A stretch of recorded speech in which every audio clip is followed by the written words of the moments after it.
Divinagracia's composure model. Carmelita C. Divinagracia, registered nurse, doctor of philosophy. She is a Filipino nurse theorist. In 1962, Carmelita graduated bachelor's degree in nursing at the University of the East Ramon Magsaysay Memorial Medical Center. Year 1975, she graduated master's degree in nursing at the University of the Philippines. And on the same university, she graduated doctorate degree in nursing in 2001. She is the former president of the Association of the Philippine Colleges of Nursing, Dean of the University of the East Ramon Magsaysay Medical Center Incorporated College of Nursing. Also, she is a member of CHED's Technical Committee on Nursing Education. She has been a clinic staff and head nurse, instructor, assistant dean, and dean.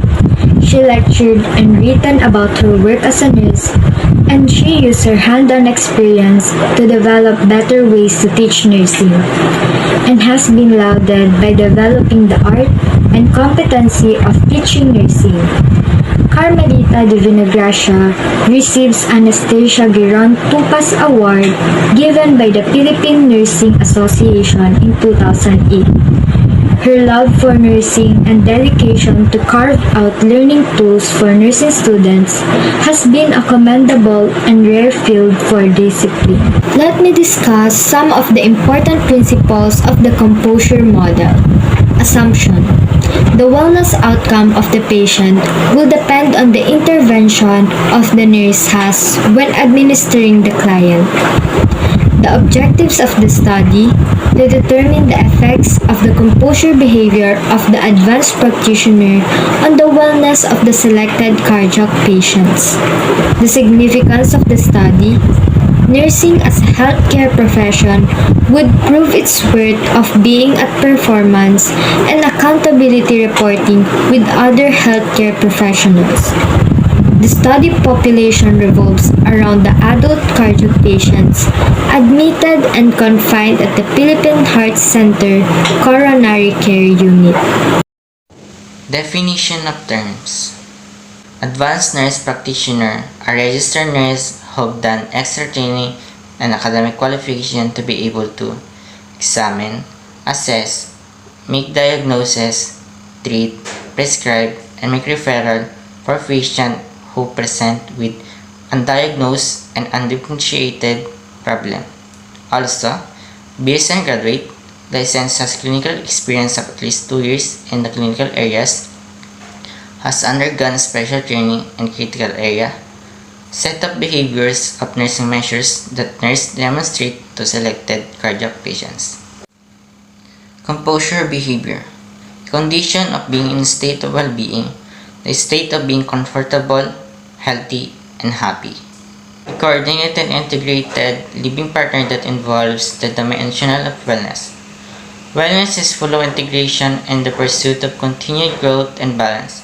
In this 7 dimensional of wellness are spiritual, physical, emotional, career, intellectual, environmental, and social. Let's move on to the major concepts of this theory. The first one is composure behavior, known as a set of nursing behaviors that should be exhibited by nurses to see how it would affect the recovery of the patients.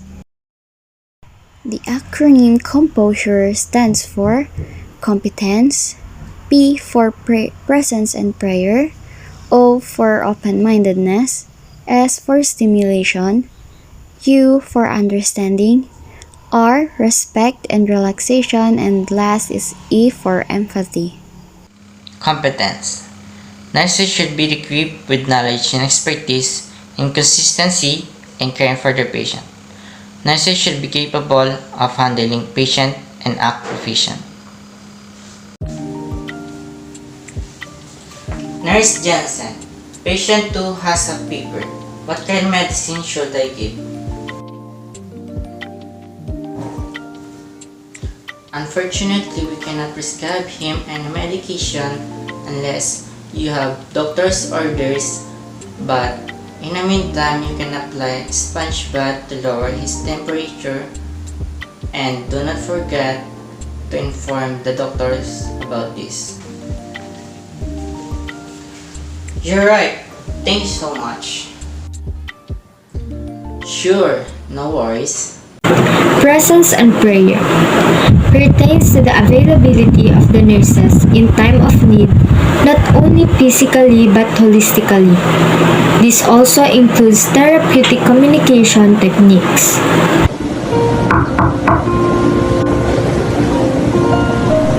Good day, sir. How are you feeling today? I'm here to check on you. Of course, I'm not feeling well. I am sick. Just go ahead and do your thing. Okay, sir.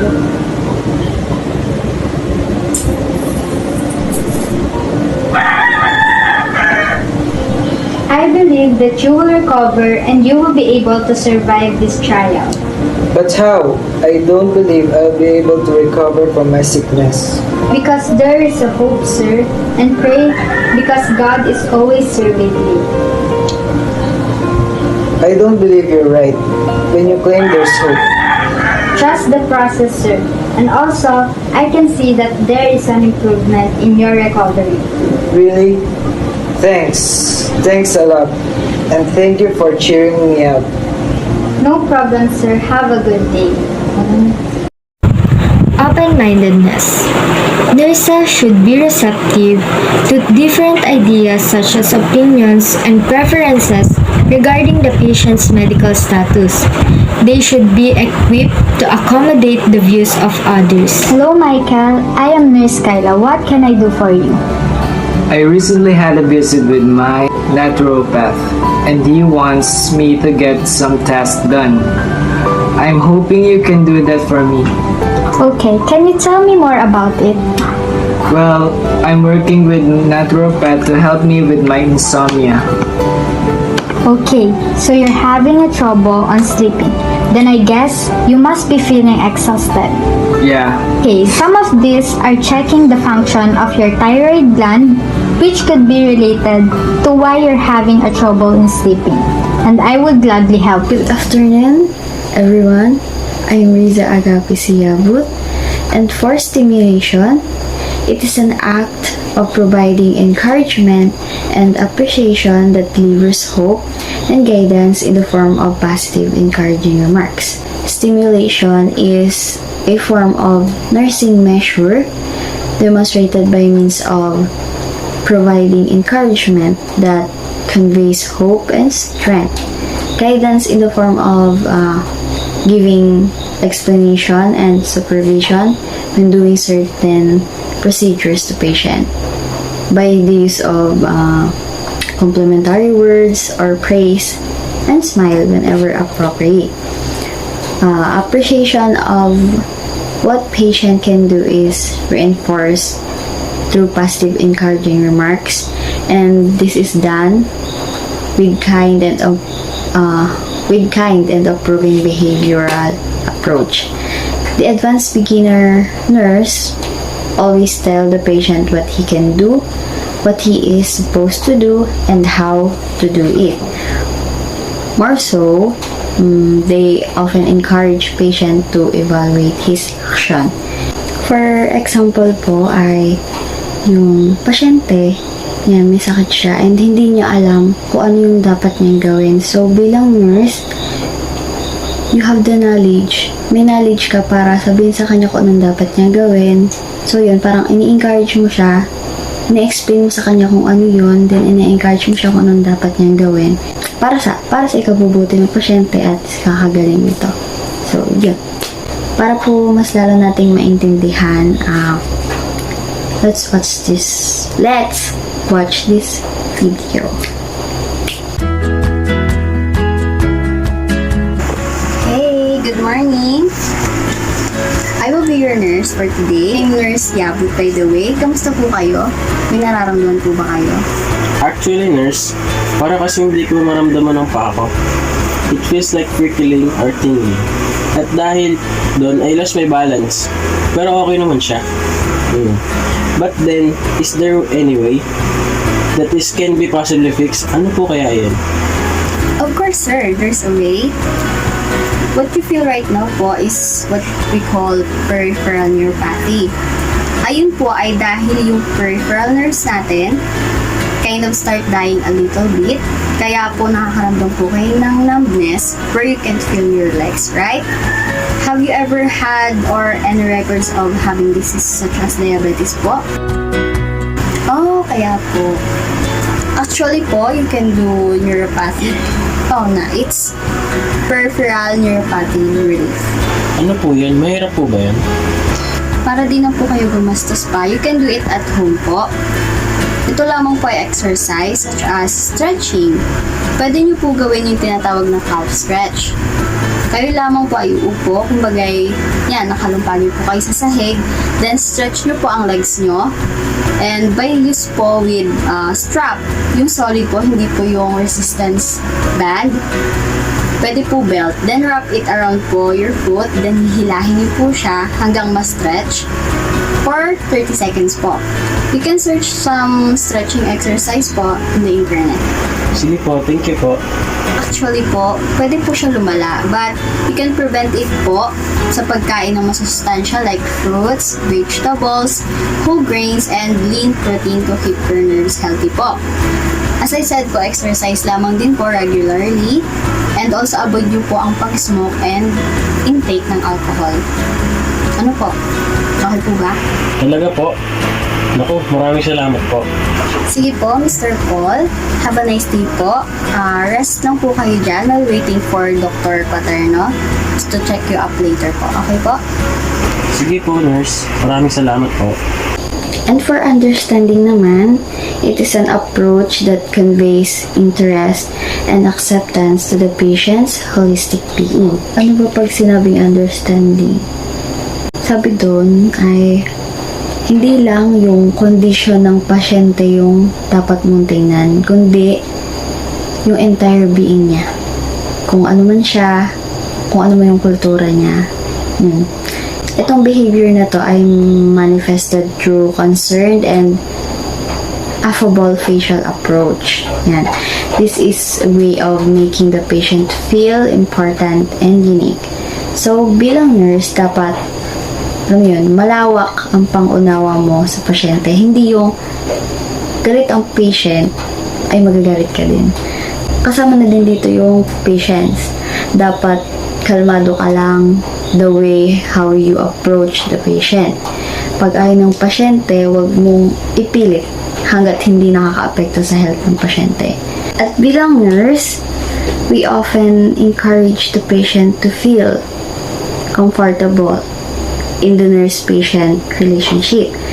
And we often clarify message through the use of question and feedback. For us to understand what is understanding in composure behavior, let's watch this video. Oh, thank you.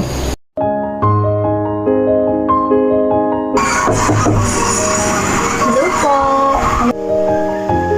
Magandang tanghali!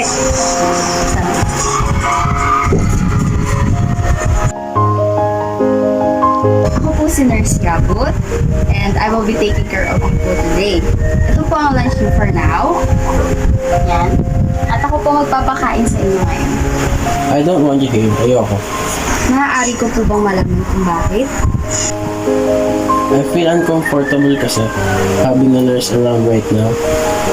And I don't know you at all. Understand po, sir. Would it make you feel better if you bring in your guardian to help you finish this meal? Kasi hindi po pwede na hindi po kayo makakain ngayon because you will be taking your medicine po after. Yeah, it's way better.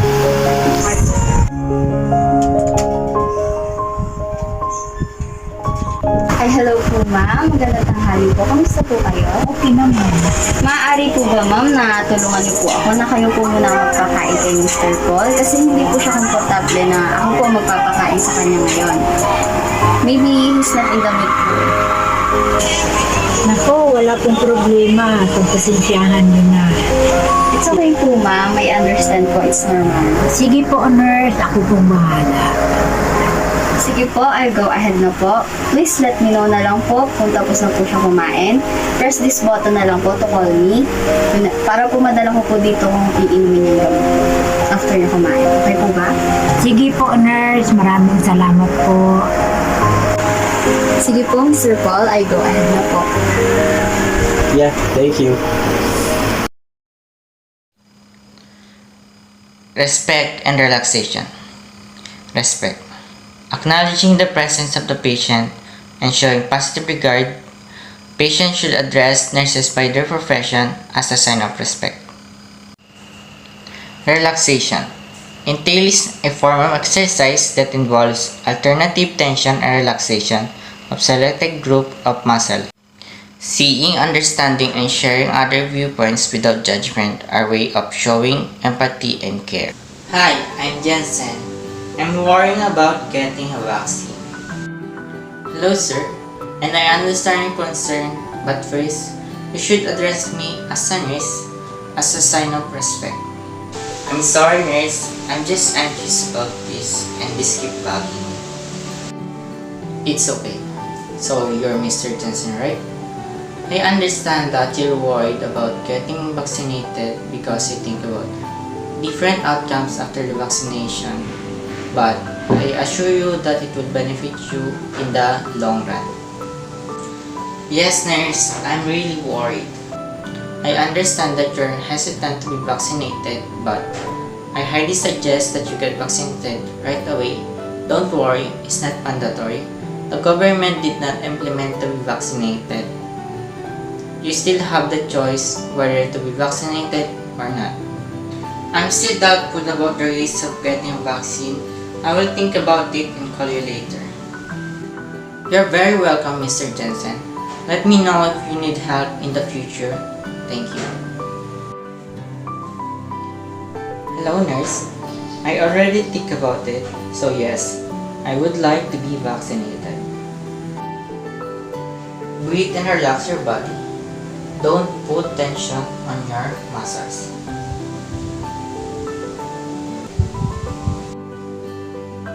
Thank you, nurse. Empathy. The empathetic nurse perceives the current positive thoughts and feelings and communicate by putting himself in patient's place. Seeing, understanding, and sharing other viewpoints without judgment are way of showing empathy and care. Hello, Mr. Jensen. How are you? Oh, hello, nurse. I'm sorry that I didn't see you there. You know, I'm just quite sad because my parents not here to take care of me. I bet they are busy at their works. Good afternoon, Mr. Galian. This is Nurse Mark. I'm sorry for calling you all of a sudden. Good afternoon, Nurse Mark. No, it's fine. What is all about? This is about your son, Jensen. I always see him sad and looking out to the window. He always shares his feeling down, not just because of the sickness, but also you not being there beside him. What he's going through is not easy, but I know your presence will mean a lot to him. I hope you will visit him when you have time, and I apologize in advance for calling in. No, nurse, I fully understand. I was just stressed out about the medical bills. I forgot my own son. I keep those in mind. Thank you so much. Major concepts. Number 2. Patient wellness outcome. Letter A. Physiological outcome. Letter B. Behavioral outcome. Physiological outcome.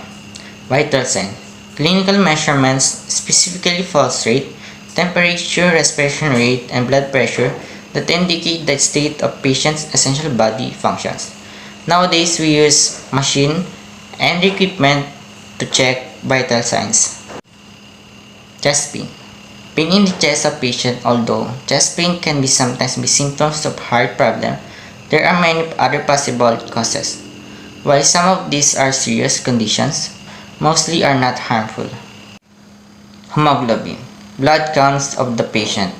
If the patient hemoglobin level is lower than normal, it means the patient has a low red blood cell count or anemia. Behavioral outcome. Physical. Concerned or preoccupied with the body and its needs. Includes muscle strength, mobility posture, gait exercise, and activity tolerance, and cardiorespiratory endurance. Emotional. Relating to person's emotion includes awareness, orientation, understanding of own and other personal feelings, and ability to control and cope with emotion. Intellectual. Relating to your ability to think and understand things, especially complicated ideas, also refers to the knowledge and perception of the healthy self and ability to recognize the presence of risk factor and prevention measures. Spiritual. Relating to religious or religious belief and also defined as the development of inner self or one's soul through a relationship with God. Meta-paradigm of Carmelita's theory. For nursing, the quality of nursing care could be improved using an intervention. So what is intervention? Again, discuss na ito, diba, as part of nursing process, right? What we call ADPI. Assessment, diagnosis, planning, intervention, and the last is evaluation. So, intervention, ito yung implementations, which means mga actions of nurses na kailangan nilang gawin after planning on what to do sa patient as part of nursing care to improve the patient's comfort and health. So, yon, sabi doon, yung quality of nursing care may improve lang through the intervention process. Person, defined by Carmelita's theory, ay each individual needs humane, caring, spiritually oriented intervention that can facilitate wellness regardless of creed, gender, age, nationality, and social class.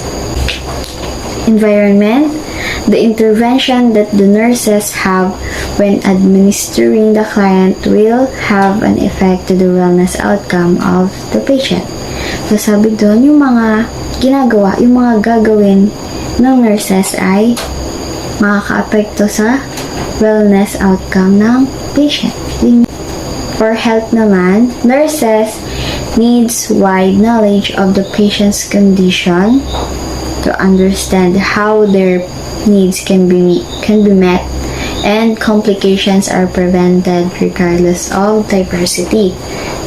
The patient's wellness outcome is measured through the physiologic and behavioral outcomes. Socio-demographic characteristics, mainly an individual's gender and age, are connected to the wellness outcome. And for conceptual framework, this framework represents the patient's composure behaviors on the left side of advanced nurses and the patient's wellness outcome on the right side, such as physiological and biobehavioral. The innermost part of this framework is the patients. Patients being the recipient of care, they are influenced by many factors, and one of those are the behaviors of nurses in implementing quality nursing care. As the composure behaviors of nurses envelops patients, Carmelita believed that there will be an essential improvement in the patient's wellness outcome, may it be on physiologic or biobehavioral wellness outcome. It determined the effects of the composure behavior of the advanced nurse practitioners on the wellness outcome of selected patients. So ang tanong, ano nga ba yung significance ng theory na ito for nursing? In practice, composure behaviors inspire the principle of holistic care wherein the patient's wellness outcome can be achieved through a series of quality attributes of nurses, which caters every aspect of wellness, may it be bio-behavioral or physiological. Next, nurses, specifically advanced nurse practitioners, are to use the composure behavior when administering the client. Divinagracia's composure behavior is used when providing care to the patient to achieve wellness. In practice, as a nurse, advanced nurse, which is yung mga graduated nursing, magagamit nila ito para ma-achieve yung wellness ng pasyente. In education, first is to prepare students to use composure behavior for practice as a member of professional community. Second is to develop, guide, and home nursing education through composure theory, and made as a basis of different universities in the Philippines. So, sa atin, yan, sa tayo mga nag-aaral, itong nursing theory ay makakatulong sa atin para mahanda tayo and mahasa yung knowledge natin about sa composure behavior na dapat nating i-apply when we become a registered nurse. In research, first is inspired nursing, to inspire nursing from different and quality theoretical conceptual framework. And this theory of Carmelita is made as basis of other researchers. All in all, the Carmelita's composure behavioral theory represents how a nursing profession should have in order to the patient's wellness outcome to be achieved. It enhances and improves the quality of care that nurses give to the patients. And it may also guide them to become an independent healthcare provider. Thus, this theory can aid to nursing practice. Conclusions on this report are composure model. Conclusion number 1. The socio-demographic characteristics of the participants, specifically gender and age, are related to the wellness outcome of adult cardiac patients. Conclusion number 2. The nursing profession can actively deliver quality care through bio-behavioral caring interventions like the composure behaviors regardless of creed, gender, social class, nationality, and age. Each one needs humane caring, spiritually oriented interventions. That would be all po. Thank you for listening and have a nice day and may God bless us all. Thank you.